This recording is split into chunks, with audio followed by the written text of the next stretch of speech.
Welcome back to part 5 of our live training session here with our Honda K-Series engine and AEM Infinity. In this training module, we're going to be taking a look at the wide open throttle calibration process on our low cam or non-vtec of operation. So this is going to be looking at fuel, spark timing, variable cam control, and setting up our per cylinder knock control as well. We have a lot of things to discuss. Let's jump in so we can check out this process.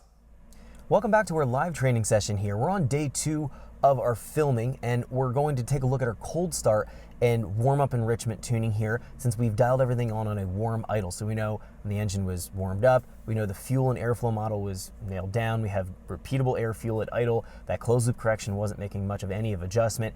So now when we fire off our engine cold, we have a multiplier coming from our fuel trim coolant table that's going to be acting both as an after start enrichment or post start enrichment, as well as a warm-up enrichment. So we can see if it's too rich or too lean when we fire off the engine until it comes up to operating temperature. What we need to edit is going to be found within this exclusive table right here. So it's pretty straightforward in order to sort this out. So what we're going to do here is fire off the engine. I'm going to data log it.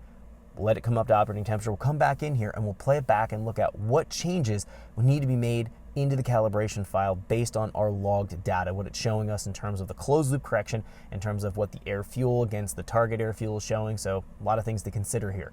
Let's go ahead and start our data logging. So we're just going to begin this tutorial, just getting this out of the way.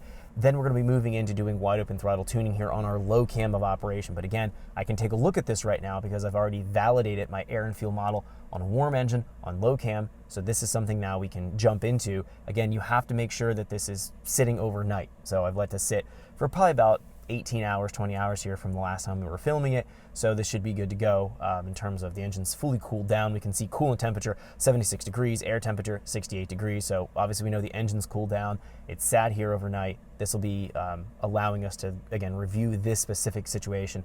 Cranking fuel, we know it cranked and fired when we were doing the first tutorial when we got the engine fired off. We know it cranked and fired, it ran. It didn't run super well for the first minute or so, but we should see it definitely runs a little bit smoother here, but we can get a better gauge as to what's going on with our fueling. So let's go ahead and make sure it's out of gear. I'm gonna go up to logging, start PC logging. Now I am noticing the battery volts looks a little low, so hopefully this is not gonna be a problem for us. I probably should have put this on a battery charger or tender overnight. Let's see what's gonna happen. This might create a problem here. So let's go ahead and crank it over. All right, it cranked and it fired, so that's pretty good.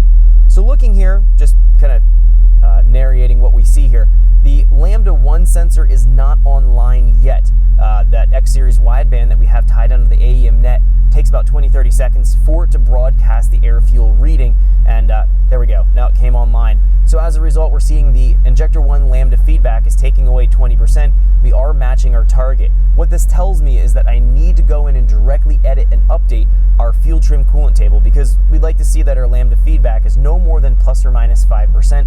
We know on a warm idle, it was around 2-3% adjustment at most. On a cold idle, we should see the same type of behavior, which directly points to needing to modify fuel trim coolant temp table, either in the after start component or in the warm-up component. So what I'm going to do is just allow it to warm up here. We'll come back in after a few minutes, after it's reached about 180 degrees, and then we'll play back the changes that we need to make, and we'll get that sorted out, and we'll move into the full throttle, wide open throttle tuning as soon as the engine's up to operating temperature and we get this dialed in. All right, I'll be back here in a few minutes, and we'll continue on with our tutorial.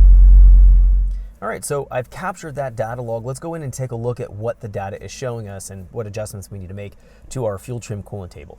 So if we start off here in the very, very beginning, we can see that air fuel wasn't coming online yet. That's not a big deal. We're gonna have to look past that point.